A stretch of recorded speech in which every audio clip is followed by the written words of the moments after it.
Bu mahnını Goranboydan olan Türkiye'de yaşayan değerli kardeşimiz İlkin'in adından Gəncədən olan zaman yaşta dünyasını değişen Ması kardeşimizin ruhuna əsr olunur.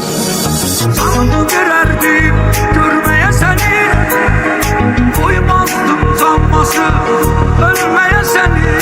Sen bizi terk edip gitmemeliydin. Gəncəli masını unutmarıq biz, dostların yadına çıxmayıb ması. Ölümün kederdi, zulümdü dostum, vefasız hayattır ölümdü dostum. Sözlerin gülüşü çıkmaz hiç vak yadımdan, son defa gidişin çıkmaz hiç vaktı yadımdan. Senin hürmetinden herkes haberdardı. Canımı vererdim görmeye seni, koymazdım canması ölmeye seni. Sen bizi terk edip gitmemeliydin. Sen gelen yollara kurban olardım, başına dönerdim, heyran olardım. Hatireler kalıptı, dostlar saklayır.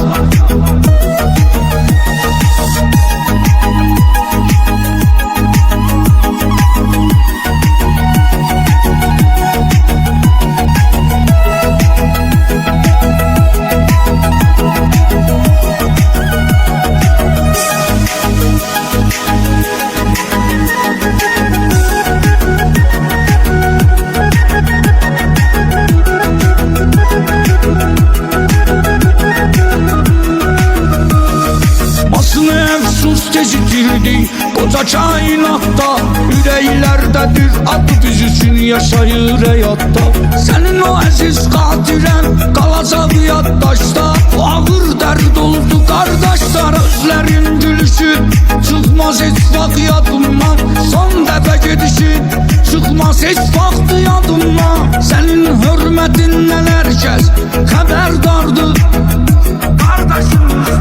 Canımı vererdim görmeye seni, koymazdım canması ölmeye seni. Sen bizi terk edip gitmemeliydin. Sen gelen yollara kurban olardım, başına dönerdim, heyran olardım. Hatireler kalıptı, dostlar saklayır. Sen gelen yollara kurban olardım, başına dönerdim, heyran olardım. Hatireler kalıptı, dostlar saklayır. Canımı vererdim görmeye seni, koymazdım canması ölmeye seni. Sen